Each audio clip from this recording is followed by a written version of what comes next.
What are the ways independent artists, what what role, what role does the media play in the lives of independent artists so far, and what are the roles do you think that needs, things that needs to be done to better their lives or better their crafts? Mr. Chuka.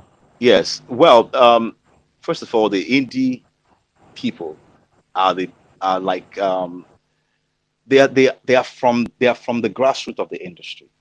In fact, the indies are the ones who feed the industry. Almost every artist that is signed to a record label was once an indie, because you have to do something to get attention before the record labels see you, then sign you. For you to get the attention of the record labels, I'm saying that the indie feeds the music industry in the sense that that's how the talent comes, because we don't have what I would call talent management companies who go and look for talents, discover talents, develop them, then introduce them to the record labels. We don't have that existing largely. So what we have mostly is indies, and those indies most of the times they don't even know they are indies, and that's a problem.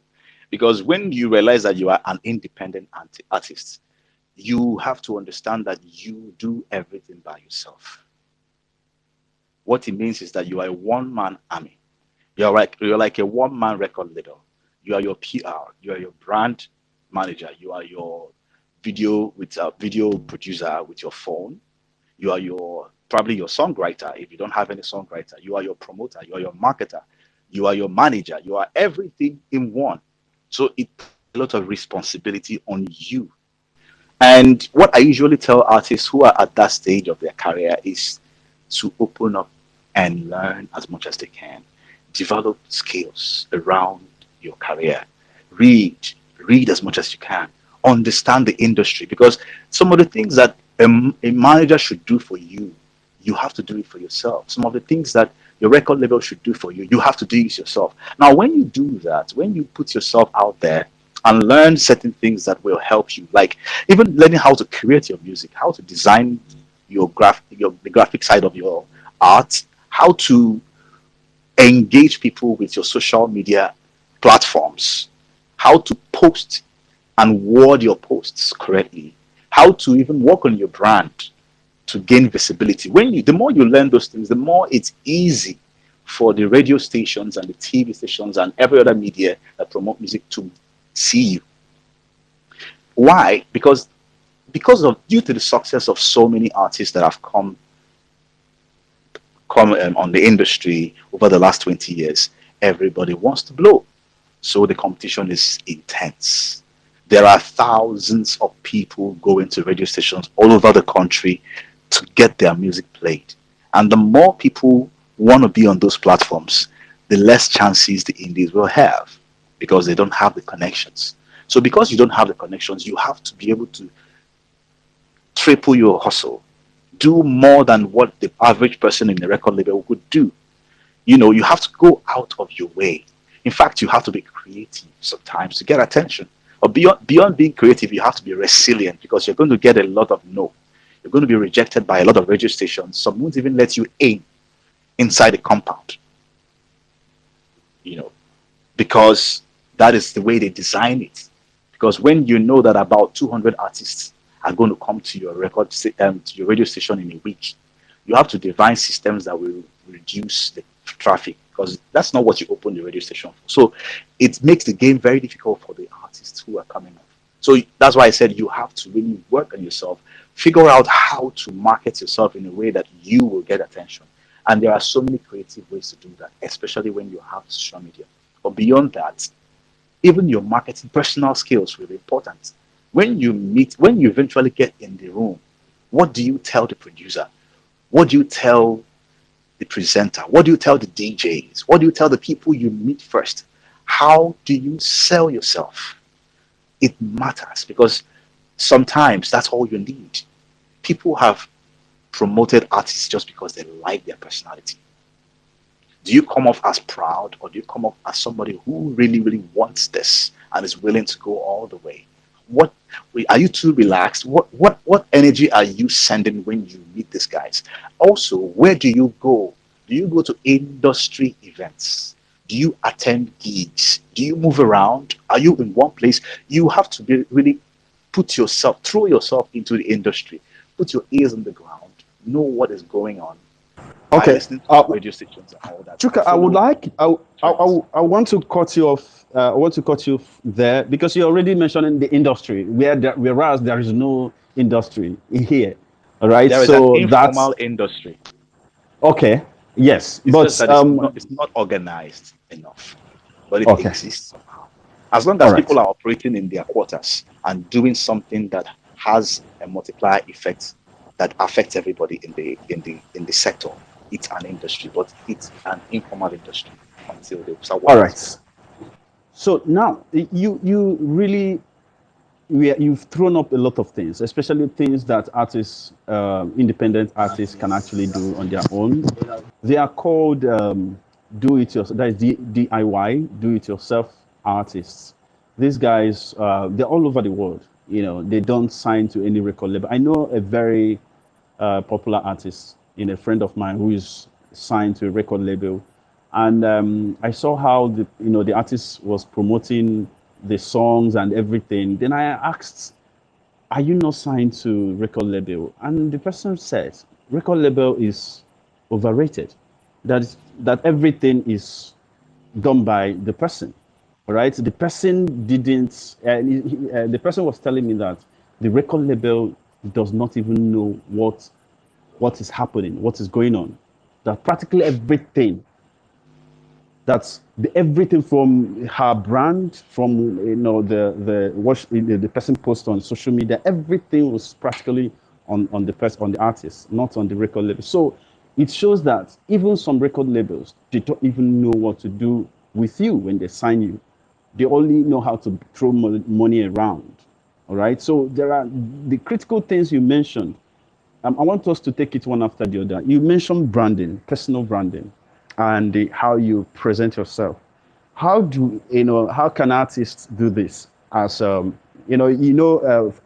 a brand or as an artist, if you're a hip hop artist, for example, you have to present yourself in a different type of way. And if you're a pop artist or maybe Afrobeat artist, you have to present yourself differently as well. So these things matter. So tell us, how can an artist, for example, if I'm an artist now, I'm listening, how can I present myself, to be seen a certain type of way? Well, the first thing to do as an artist is to look within. Who are you?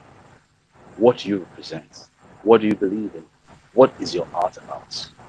What is your style? What is your what's your flavor as an artist? You know, where do you come from? What is your origin? What is your identity? Your name should derive from all of that. There should be some meaning that derives from all of this to decide who you are as an artist, to decide your profile as an artist. And you might need some help with somebody who knows much more than you know in these areas to guide you. It doesn't hurt to look for mentors. The person doesn't even have to be an artist. It could be somebody who knows something about marketing or somebody who knows something about the music business, but it doesn't hurt to get people involved to help you, to seek help because you are just a newcomer. But the easiest way to do it yourself is to study.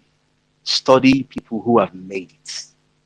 That is the easiest way to actually get into an industry. Who have come before me? Who were the successful ones among the guys that came before me? What did they do? Look at their story. Look at their biography. Go beyond Nigeria. Go beyond Africa. Look at R. Kelly, Beyonce, Michael Jackson. Look at the Cameroonian artists, the people that came before you. What did they do? What were their challenges? The ones who didn't have record label before their career started. What did they do before they got that record? When you read those stories, when you study those people, you pick up all kinds of ideas, all kinds of tips on what you could do. Sometimes you don't even need to reinvent the wheel. Just recycle some of the things people have done and adapt it to your present situation. But like I said, knowledge is key for you need to know a lot. Also, you need to deepen your understanding of music because you are alone. If you can learn an instrument, better. If you can play one instrument or two, it helps you to find yourself. Because when you play your song by yourself, when you learn to play an instrument and play your song by yourself, you find a person You find a music personality from that. And that helps you to be able to interpret what is going on in your soul regarding your music inspiration. And with all that, you come up with something that you can call you. Probably your name is already existing, but even your name should be aligned with that. So your brand is about what people should perceive you to be. It's not exactly who you are, but what you want to be perceived as. When people hear your name, when people see you on stage, when people see you on a magazine or on social media, or when people view you on YouTube, anywhere, what is the impression they should get? What is the perception? When they hear your song, what is the perception? How does your song align with your personality? Whenever you open your mouth to talk on an interview, do you have a style? Do you have a way you express yourself that is unique to your personality? All that is part of your brand. Then learn how to give it visibility. But the most important thing is to stand out. And sometimes you might use a little of weirdness about you. You know, one of the ways to stand out is to make sure you don't conform to what everybody's doing. You have to do something different. You have to be different in some way. And you have to choose that carefully, because you have to be All right. comfortable in that personality. If you're not comfortable in that personality, it's not going to work. Let me give you an example. Fino. I always knew Fino from Enugu.